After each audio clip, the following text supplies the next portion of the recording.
नमस्कार। आज के इस सत्र में हम लोग अध्ययन करने जा रहे हैं assumptions underlying measurement and assessment, या ऐसे कहें कि assumptions underlying the concept of measurement and assessment, या इसको हम ऐसे भी कह सकते हैं कि assumptions underlying the process of measurement and assessment।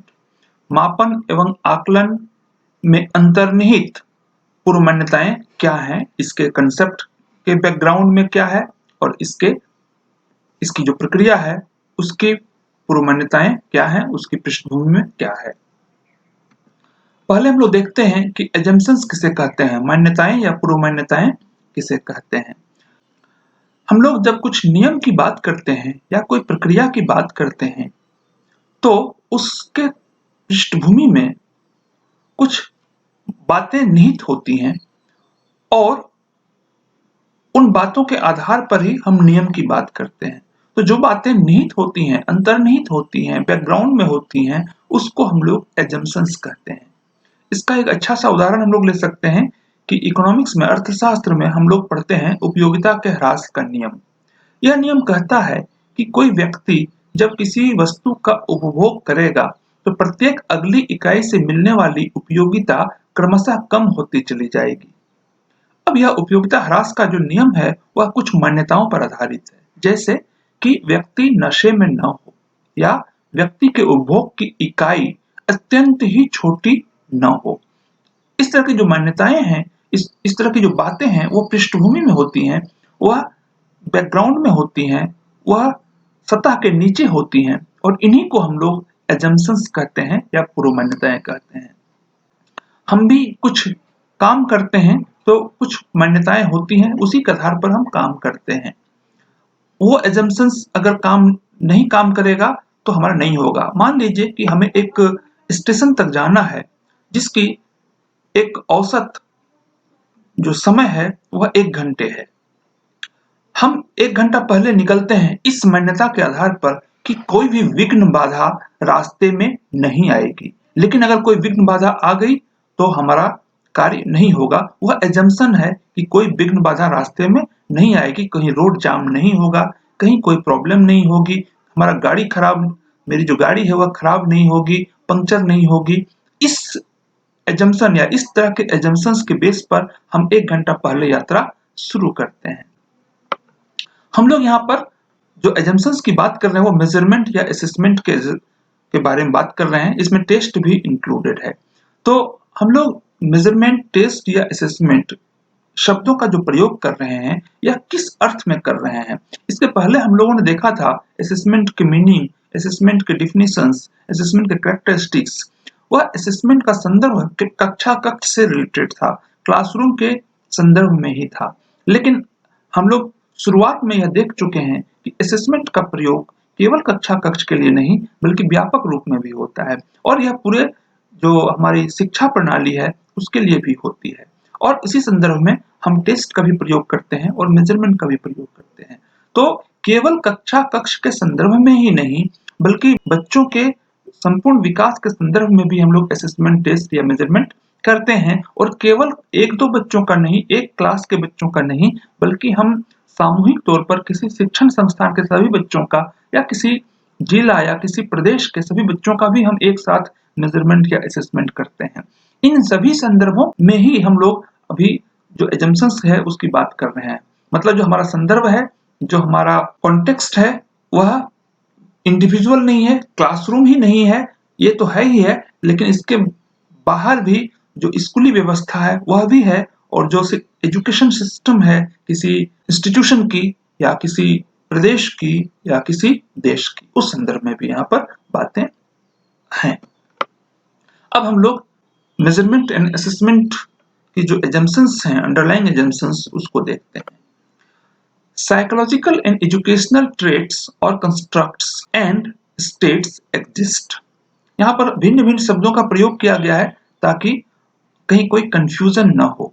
जो गुण होते हैं व्यक्ति में, उन गुणों को जो मनोविज्ञान से संबंधित होते हैं उसे साइकोलॉजिकल ट्रेट्स कहते हैं और कंस्ट्रक्ट्स भी कहते हैं। कंस्ट्रक्ट्स वे हैं जो कि प्रत्यक्षता तो दिखाई नहीं देते लेकिन व्यवहार के अवलोकन के द्वारा किसी विशेष प्रकार के या किन्हीं विशेष प्रकार के व्यवहारों के अवलोकन के द्वारा हम निरूपित करते हैं किसी कंस्ट्रक्ट को। जैसे व्यक्ति खास तरीके से व्यवहार करता है तो हम कहते हैं कि यह बुद्धिमान है, और कोई कुछ व्यक्ति कुछ खास तरीके से व्यवहार करता है तो हम कहते हैं कि इसमें बुद्धि की कमी है। तो बुद्धि के बारे में हम कैसे निर्णय ले रहे हैं? व्यक्ति के व्यवहार से, उसके क्रियाकलापों से। तो क्रियाकलापों के द्वारा जिस गुण को हम निरूपित करते हैं उसको कंस्ट्रक्ट कहते हैं, उसको रचना कहते हैं। सामान्य तौर पर इसके शील गुण कहते हैं, ट्रेट्स कहते हैं। इसको साइकोलॉजिकल स्टेट्स भी कहते हैं। जैसे हमारी जो विभिन्न प्रकार के साइकोलॉजिकल स्टेट्स होते हैं, चाहे वह रुचि से संबंधित हो या प्रसन्नता से संबंधित हो या इस प्रकार के, तो जो भी हो साइकोलॉजिकल या एजुकेशनल ट्रेट्स, कंस्ट्रक्ट या स्टेट्स जो भी कहें, उसका अस्तित्व होता है। पहले हम यह मान के चलते हैं। कुछ जो हम देखते हैं दुनिया में, कुछ चीजें होती हैं जो मैनिफेस्ट होता है, जो प्रकट रूप में होता है, और कुछ चीजें होती हैं जो लेटेंट होता है, जो प्रसुप्त होता है, जो छिपा हुआ होता है। और जो प्रकट होता है, जैसे हम लोग अगर देखें तो बहुत सी भौतिक चीजें हैं जो प्रकट हैं, लेकिन जो अभौतिक चीजें हैं वह लेटेंट है। जैसे एक एग्जांपल ले लेते हैं, इलेक्ट्रिसिटी वह प्रकट नहीं है, वह तब दिखाई देता है जब लाइट जलती है या पंखा चलता है या और कोई इंस्ट्रूमेंट या कोई इस तरह की चीजें जब क्रिया में आती हैं, तब हम कहते हैं कि इलेक्ट्रिसिटी है। इसी प्रकार से मनुष्य के अंतर्गत जो विभिन्न प्रकार के कंस्ट्रक्ट्स हैं, विभिन्न प्रकार के ट्रेट्स हैं, वह लेटेंट होता है। वह सामने मैनिफेस्ट कब होता है? व्यवहार से। और उन्हीं व्यवहारों के द्वारा हमको पता चलता है कि कुछ कंस्ट्रक्ट्स हैं, कुछ ट्रेट्स हैं। कोई व्यक्ति किसी चीज में रुचि रखता है, कोई व्यक्ति के पास बुद्धि है, कोई व्यक्ति कुछ सीखा हुआ है, या सभी चीजें हैं वह सामने दिखाई नहीं देती, लेकिन जब व्यक्ति व्यवहार करता है तब हमको लगता है कि ये लर्न है या इंटेलिजेंट है या इंटरेस्टेड है या इस तरह की चीजें हैं। तो अस्तित्व होता है, लेकिन मैनिफेस्टेड हो यह जरूरी नहीं, लेटेंट भी होता है। हम लोग इसमें देख चुके हैं कि बहुत सारी चीजें इनविजिबल होती हैं, लेकिन वो इनविजिबल चीजें भी जो अदृश्य होती हैं उसका भी अस्तित्व होता है, और उस अस्तित्व को हम लोग अध्ययन कर सकते हैं। तो यहाँ पर सबसे पहली बात है कि मनोवैज्ञानिक शील गुण या शैक्षिक शील गुण या दशाओं का अस्तित्व होता है। Psychological and educational traits and states can be quantified and measured. मनोवैज्ञानिक एवं शैक्षिक शील गुण एवं दशाओं को परिमाण में व्यक्त किया जा सकता है और मापा जा सकता है।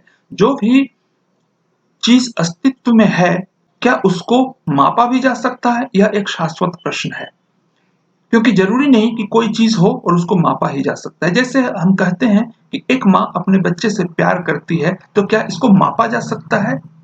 यहाँ पर हम इस मान्यता को लेकर के चल रहे हैं कि हाँ, यह हो सकता है।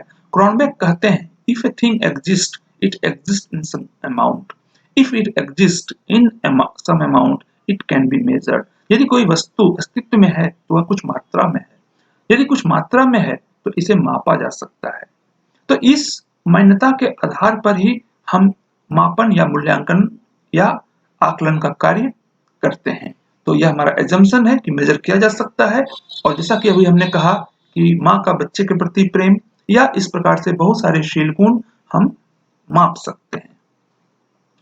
Although we can measure constructs, our measurement is not perfect. हालांकि हम शील गुण या रचना का मापन कर सकते हैं, हमारा मापन पूर्ण या त्रुटिहीन नहीं होता है। हमारे मापने में त्रुटियां होती हैं। वैसे तो भौतिक जगत में भी जब हम मापन करते हैं, कोई चीज तौलते हैं, तो त्रुटियां होने की संभावना होती है। कपड़ा हम मेजर करते हैं 5 मीटर, लेकिन 5 मीटर से कुछ ज्यादा 5 मीटर 5 सेंटीमीटर या 5 मीटर में 5 सेंटीमीटर कम भी रह सकता है, क्योंकि यह मापन की त्रुटि हो सकती है। तो मेजरमेंट एरर हो सकता है, और यह एरर के डिफरेंट सोर्सेस हो सकते हैं। एक तो मेजरमेंट का एरर, जैसा कि अभी हमने कहा कि मापने में गलती हो जाए, इस वजह से भी होता है। कई बार जब हम सामूहिक मापन करते हैं और जब हम सैंपलिंग करते हैं, तो सैंपलिंग जिसका हमें करना है उस सैंपलिंग हमारा सही नहीं होता है। उसमें वही लोग नहीं होते हैं जो होने चाहिए, और प्रतिनिधि नहीं होते हैं, बल्कि प्रतिनिधि से बाहर कुछ हो जाते हैं। तो वहां भी हमें मेजरमेंट का एरर होता है। यह एक डिफरेंट एरिया है रिसर्च से रिलेटेड, लेकिन फिर भी वहां भी मेजरमेंट का एरर होता है। तो मापन में त्रुटि हो सकती है, और चूंकि हम शीलगुण का मापन कर रहे हैं, या अभौतिक है या मनोवैज्ञानिक है या शैक्षिक है, तो इसमें मापन में त्रुटि होने की संभावना कुछ ज्यादा हो जाती है। तो इसलिए हम यह नहीं कर सकते कि साइकोलॉजिकल मेजरमेंट्स जो होते हैं या एजुकेशनल मेजरमेंट होते हैं वो एग्जैक्ट होते हैं। अगर हमने किसी विद्यार्थी का मैथमेटिक्स में अचीवमेंट मापा और उसका 50% मार्क्स आया, तो यह कतई नहीं कह सकते कि मैथमेटिक्स में वह 50% ही जानता है, उसकी योग्यता 50% है। ऐसा हम ठीक ठीक नहीं कर सकते। तो यह कुछ हमारी लिमिटेशंस हैं। तो यह हम कह सकते हैं कि परफेक्ट नहीं होता है। Various approaches to measuring aspects of the same thing can be useful. एक ही वस्तु के आयाम के मापन के विविध उपागम उपयोगी हो सकते हैं। किसी वस्तु का जब हम मापन करते हैं और किसी एक आयाम का भी मापन करते हैं, तो उसके विविध उपागम हो सकते हैं। विविध प्रकार से हम मापन कर सकते हैं, विभिन्न विधियों से हम मापन कर सकते हैं। जैसे उदाहरण के लिए बुद्धि का मापन करना है, तो बुद्धि के लिए हम शाब्दिक परीक्षण दे सकते हैं, बुद्धि के लिए हम अशाब्दिक परीक्षण भी दे सकते हैं, और बुद्धि के मापने के लिए हम कोई परफॉर्मेंस टेस्ट भी दे सकते हैं, कोई निष्पादन परीक्षण भी दे सकते हैं, जिसमें वस्तुओं को इधर उधर करके अपनी बुद्धि का वह प्रदर्शन कर सकता है। तो एक विधि नहीं हुई, अलग अलग विधि हो गई, अलग अलग। और इसके अलावा भी हम बुद्धि को जानने के लिए हम उसको उसके व्यवहार का अवलोकन करके भी हम बुद्धि का मापन कर सकते हैं। तो विभिन्न विधियां हो गई, विभिन्न उपागम हो गए। शैक्षिक उपलब्धि की मापन करना है, तो उसको भी हम लोग टेस्ट लेके कर सकते हैं, ऑब्जेक्टिव टेस्ट लेके कर सकते हैं, निबंधात्मक परीक्षण लेके कर सकते हैं, और भिन्न भिन्न प्रकार से कर सकते हैं। तो विभिन्न प्रकार के उपागम होते हैं और वे उपयोगी होते हैं। और इसको मेथोडोलॉजी ट्रायंगुलेशन कहते हैं, कि अगर भिन्न भिन्न विधियों का उपयोग करके आप मेजर कर रहे हैं, तो निष्कर्ष ज्यादा सही आएगा, बजाय कि एक ही से हम मापन कर रहे हैं, एक ही उपागम या एक ही विधि से कर रहे हैं। All assessment procedures have strength and limitations. आकलन की सभी क्रियाविधियों की अपनी कुछ प्रबलताएं एवं सीमाएं होती हैं। अर्थात जो विधियां हैं अलग अलग, तो उसके कुछ अपनी स्ट्रेंथ होती हैं और कुछ उसके अपने लिमिटेशंस होती हैं। जैसे परीक्षण की अभी हम लोग बात कर रहे थे, और शाब्दिक परीक्षण हम लेते हैं, तो शाब्दिक परीक्षण में व्यक्ति के जो सांस्कृतिक पृष्ठभूमि है उसका फर्क पड़ सकता है, उसका अंतर पड़ सकता है, और कल्चर बायस टेस्ट हो सकता है। इसलिए वो उसमें किसी एक कल्चर के लिए तो वह फेवरेबल हो सकता है, लेकिन दूसरे जो पृष्ठभूमि के बच्चे हैं, दूसरे संस्कृति की पृष्ठभूमि के बच्चे हैं, उसके लिए वह अनफेवरेबल हो सकता है। तो इसके अपने कुछ लिमिटेशंस हैं। एक दूसरा लिमिटेशन है कि जो शाब्दिक परीक्षण है वो वही दे सकते हैं जो कि पढ़ना जानते हो, लेकिन जो परफॉर्मेंस टेस्ट है वह जो पढ़ना नहीं जानते हैं वे भी उसको दे सकते हैं। तो अपनी कुछ सीमाएं हैं और अपनी कुछ प्रबलताएं हैं, कुछ स्ट्रेंथ्स हैं। तो हर आकलन की क्रियाविधि की कुछ अपने लिमिटेशंस होते हैं और कुछ अपने स्ट्रेंथ्स होते हैं। इसलिए अलग अलग विधियों का जब हम प्रयोग करते हैं तो हमें ज्यादा एग्जैक्ट फिगर सामने आता है। Various sources of data enrich and are part of the assessment process. प्रदत्त या आंकड़ों के विभिन्न स्रोत आकलन को समृद्ध करते हैं तथा यह आकलन की प्रक्रिया के अंग हैं। अगर हम एक सोर्स से नहीं, डिफरेंट सोर्सेज से हम इंफॉर्मेशन गैदर करते हैं, डाटा इकट्ठा करते हैं, तो यह हमारे आकलन को समृद्ध करता है, और यह आकलन की प्रक्रिया का अंग होना भी चाहिए। सिंगल सोर्स से हम भरोसा न करें। जैसे हम लोग देखते हैं कि हम डॉक्टर के पास जाते हैं, तो वह हमारे आंखों का रंग देखता है, हमारे जीभ देखता है, हमारे शरीर को छू करके देखता है, हमारे और चीजों को देखता है, साथ में फिर अपना इंस्ट्रूमेंट यूज करता है, फिर जरूरत पड़ती है तो कुछ टेस्ट वो लिखता है, और इस प्रकार से अलग अलग सोर्सेज से वह इंफॉर्मेशन गैदर करता है।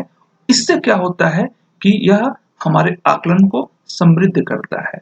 खास करके जब हम किसी बच्चे के इन डेप्थ स्टडी करना चाहते हैं, तो हमें उसके भिन्न भिन्न स्रोतों से उसका डाटा इकट्ठा करना। कोई प्रॉब्लमेटिक चाइल्ड है तो उसके दोस्तों से, उसके पेरेंट्स से, उसके अन्य टीचर से हम डाटा इकट्ठा करेंगे, तो वह ज्यादा एनरिच्ड होगा और यह पार्ट होना चाहिए। तो वैसे भी क्लासरूम असेसमेंट में भी और दूसरे असेसमेंट में भी हमें अलग-अलग स्रोतों से डाटा इकट्ठा करना चाहिए। इसको कहते हैं डाटा ट्रायंगुलेशन, और इससे फिर हमारी जो निष्कर्ष निकलता है वह ज़्यादा अच्छा होता है। Assessment can provide information that helps us to make better decision। अभी हम लोग देख रहे थे कि अगर हम भिन्न-भिन्न विधियों का प्रयोग करके, उपागमों का प्रयोग करके और विभिन्न स्रोतों से डाटा लेते हैं, इंफॉर्मेशन लेते हैं, सूचनाएं इकट्ठी करते हैं और उसकी प्रोसेसिंग करेंगे, तो हम बेटर डिसीजन में पहुंच सकते हैं। तो इसलिए असेसमेंट जो है हमें बेहतर निर्णय लेने में सहायता करती है। हमें अर्थात as a teacher, as a प्रशासक, एज ए प्रिंसिपल या एज ए गार्जियन, पेरेंट्स, तो माँ बाप हों या शिक्षक हों या विद्यालय या महाविद्यालय के प्राचार्य या हेडमास्टर हों, सभी को, प्रशासकों को या टीचर्स को, सभी को यह बेहतर निर्णय लेने में सहायता करती है अगर हम असेसमेंट करते हैं और बेहतर तरीके से असेसमेंट करते हैं। Assessment can provide answers to some of life's most momentous question. आकलन जीवन के कुछ महत्वपूर्ण प्रश्नों का उत्तर उपलब्ध करा सकता है।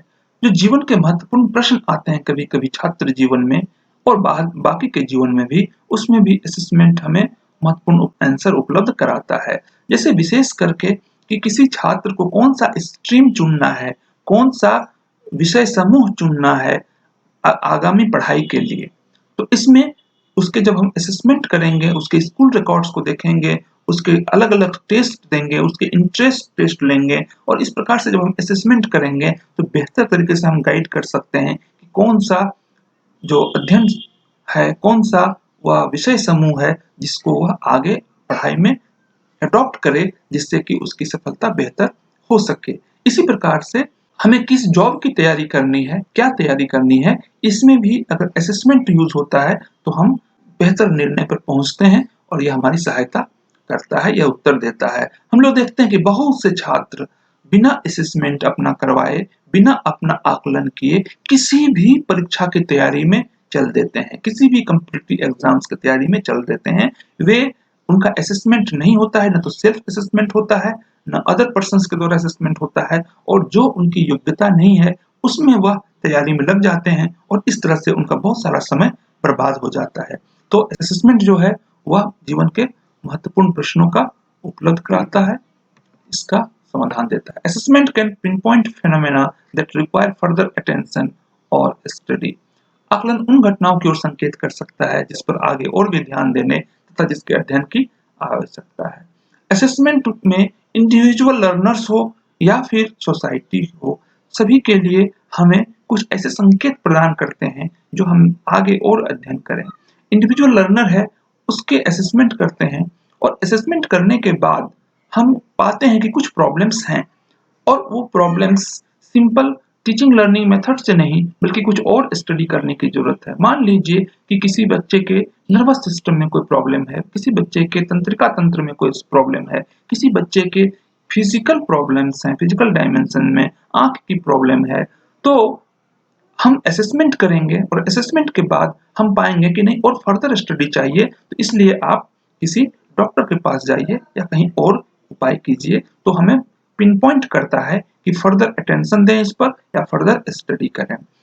सामूहिक तौर पर जब हम असेसमेंट करते हैं किसी एरिया का, किसी स्कूल का, किसी प्रदेश का, कि लर्निंग में क्या चल रहा है, बच्चे कितना सीख रहे हैं, क्या कमियां रह रही हैं, तो उनके जब असेसमेंट करते हैं डिफरेंट सब्जेक्ट्स का, मैथमेटिक्स का, हिंदी का, इंग्लिश का, और उसमें डायग्नोज करते हैं कि किस स्तर के बच्चे, किस क्लास के बच्चे क्या कर पाते हैं और क्या नहीं कर पाते हैं, वह असेसमेंट हमें फर्दर स्टडी के लिए, फर्दर अटेंशन के लिए मांग करता है कि यह जो प्रॉब्लम है इसमें और स्टडी किया जाए और इसमें अटेंशन दिया जाए और इसमें ध्यान दिया जाए, ताकि आगे हम और कुछ अध्ययन करके हम उसके समाधान तक पहुंच सकें। Present day behaviour sampling predicts future behaviour. Assessment में हम प्रेजेंट बिहेवियर को देखते हैं, उसकी सैंपलिंग करते हैं और उसका अध्ययन करते हैं। तो वर्तमान के व्यवहार का प्रतिचयन भावी व्यवहार का पूर्वकथन करता है। यह विशेष करके जब हम एप्टीट्यूड टेस्ट के बारे में बात करते हैं कि बच्चे में क्या एप्टीट्यूड है, क्या अंतर्निहित क्षमता है, तो उसके द्वारा हम फ्यूचर बिहेवियर क्या होगा उसके बारे में प्रेडिक्ट कर सकते हैं। या इसी तरह से मान लीजिए कि कोई प्रबंधन महाविद्यालय में, मैनेजमेंट इंस्टीट्यूशंस में या इंजीनियरिंग इंस्टीट्यूशंस में अध्ययन कर रहा है और उनका हमने असेसमेंट किया वर्तमान व्यवहार का, और तब हम भावी व्यवहार का यह प्रेडिक्ट कर सकते हैं कि वे अपने कार्य क्षेत्र में योगदान कितना दे पाएंगे या नहीं दे पाएंगे। जैसे अभी कुछ अध्ययन हुए हैं विगत 2-3-4 सालों में या इससे पहले भी, कि हमारे बहुत बड़ी मात्रा में जो इंजीनियरिंग स्टूडेंट्स हैं वह कार्य के लिए उपयुक्त नहीं है। जो भावी जिस कार्य के लिए वे अपना प्रशिक्षण ले रहे हैं, अपना अध्ययन कर रहे हैं, उसके लिए उपयुक्त नहीं है, जॉब के लिए उपयुक्त नहीं है। तो प्रेजेंट बिहेवियर फ्यूचर बिहेवियर को प्रेडिक्ट करता है, पूर्व कथन करता है। Testing and assessment can be conducted in a fair and unbiased manner. परीक्षण एवं आकलन उचित एवं निष्पक्ष तरीके से किया जा सकता है। हम लोगों ने अभी देखा कि कुछ लिमिटेशंस हैं आकलन की और कुछ त्रुटियां रह जाती हैं, लेकिन अगर हम बहुत सजग होकर के, सतर्क होकर के असेसमेंट करते हैं, टेस्टिंग करते हैं, तो हम अनबायस्ड होकर के रिजल्ट दे सकते हैं, निष्पक्ष तरीके से यह कार्य किया जा सकता है। तो उचित तरीके से, फेयर तरीके से, अनबायस्ड तरीके से यह कार्य कर सकते हैं। कुछ मात्रा में त्रुटियां होनी स्वाभाविक है, लेकिन अनबायस्ड हम हो सकते हैं और यह कार्य किया जा सकता है। Testing and assessment can benefit educational institutions and society. परीक्षण एवं आकलन शैक्षिक संस्थाओं एवं समाज को लाभ पहुंचा सकता है। टेस्टिंग के द्वारा, असेसमेंट के द्वारा शैक्षिक संस्थान अपने जो बच्चे हैं उनकी जो उपलब्धि है, अपने बच्चे हैं उनके सीखने की गति है, अपनी जो अध्ययन अध्यापन की प्रक्रिया है वह कैसी चल रही है, इसकी जानकारी प्राप्त करके इन सब में सुधार कर सकता है। और समाज में हमारे बच्चे पहुंचते हैं तो हम बच्चों का या जो इंस्टीट्यूशंस हैं, जो लोग हैं, चाहे टीचर्स हैं, उनके प्रॉपर असेसमेंट करके हम अंत में समाज को भी लाभ पहुंचा सकते हैं और पहुंचाते हैं। और इसलिए असेसमेंट करके, टेस्टिंग करके, उसके रिजल्ट्स की प्रोसेसिंग करके, उसका एनालिसिस करके हम किसी निष्कर्ष पर पहुंचते हैं और उन निष्कर्षों का लाभ एजुकेशनल इंस्टीट्यूशंस को और सोसाइटी को, सभी को होता है, क्योंकि उन स्टडीज के बाद कुछ हम और कदम उठाते हैं ताकि और बेहतर कुछ किया जा सके। तो इस प्रकार से हम लोगों ने देखा कि असेसमेंट, मेजरमेंट या टेस्टिंग कुछ मान्यताएं हैं जिस पर आधारित हैं और उन पूर्व मान्यताओं के बेस पर यह कार्य करती हैं, इनकी संकल्पना है। और इन पूर्व मान्यताओं को पृष्ठभूमि में रख करके, दिमाग में रख करके ही एक जो कार्यकर्ता है, एक जो असेसमेंट करने वाला है, टेस्टिंग करने वाला है, मेजरमेंट करने वाला है, उसको यह कार्य करना चाहिए। जैसे मेजरमेंट में एरर हो सकता है और होता है, इसको ध्यान में रखेंगे, यह जानकारी होगी तो हम निष्कर्ष निकालने में गलती नहीं करेंगे। एक सोर्स के बजाय डिफरेंट सोर्सेज से इंफॉर्मेशन लेंगे, एक सोर्स के बजाय डिफरेंट मेथोडोलॉजी से हम इंफॉर्मेशन गैदर करेंगे, तो हमारा असेसमेंट ज्यादा समृद्ध होता है। यह पृष्ठभूमि में हम यह बात रहेगी तो जो असेसमेंट करने वाला है वो ज्यादा अच्छा से असेस कर सकता है। अन्यथा यह होगा कि अगर एक बच्चा मैथमेटिक्स में खराब प्रदर्शन कर रहा है तो उसका टीचर यह कह सकता है कि यह बच्चा जिंदगी में कुछ नहीं कर सकता है। लेकिन अगर वह उस असेसमेंट में, उस बच्चे के असेसमेंट में, क्योंकि उस बच्चे के हम फ्यूचर की बात कर रहे हैं, तो न केवल मैथमेटिक्स बल्कि उनकी विभिन्न विधाओं में क्या चल रहा है, उस सारी सामग्री को इकट्ठा करेंगे, तब हम उसके फ्यूचर के बारे में बात कर सकते हैं कि आप क्या कर सकते हैं या आप क्या नहीं कर सकते हैं। लेकिन सिंगल सोर्स मैथमेटिक्स के असेसमेंट के बेस पर, मैथमेटिक्स के मेजरमेंट के बेस पर हम उसके जिंदगी के बारे में कोई उसको कथन कहते हैं तो उसके लिए आत्मघाती हो सकता है उस बच्चे के लिए वह कथन। इसलिए ऐसे कथन करने से बचना होगा। तो जब हमें पता होगा कि हमें सिंगल सोर्स से असेसमेंट करेंगे और उसके द्वारा हम एक गलत डिसीजन दे देंगे, एक गलत निर्णय ले लेंगे, एक गलत हम एस्टेब्लिश कर देंगे कोई बात, तो वह खतरनाक हो सकता है। तो ये पृष्ठभूमि की जो बातें हैं, जो अंतर्निहित मान्यताएं हैं, जो एजम्पशंस हैं हमारे असेसमेंट एंड मेजरमेंट के, वह बात हमें जरूर ध्यान में रखनी चाहिए। यहाँ तक आपने देखा, सुना, समझा, इसके लिए धन्यवाद। नमस्कार।